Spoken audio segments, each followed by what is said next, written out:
በርሜል ጊዮርጊስ አይዘጋም።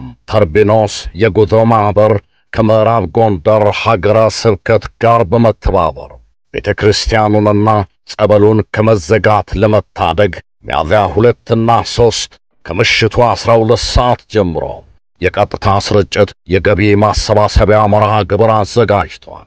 ይህ ዝግጅት በትልልቅ ኦርቶዶክሳውያን ቲክቶከሮችና በተርቢኖስ ሚዲያ፣ በነጋሽ ሚዲያ፣ በቋንቋይነሽ ሚዲያ፣ በራማ ሚዲያ፣ በመንክር ሚዲያ፣ በ21 ሚዲያ፣ በሎዛ ሚዲያ፣ በአዛሄል ሚዲያ፣ በመቋሚያ ሚዲያ እንዲሁም በሌሎች ሚዲያዎች በቀጥታ ስርጭት ይተላለፋል።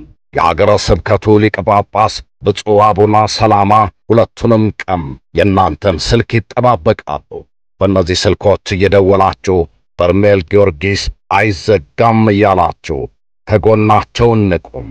በ0976 777711 በ0976 777722 በ0976 777766 በ0976 777788 አስተባባሪ ሎዛ ኤቫን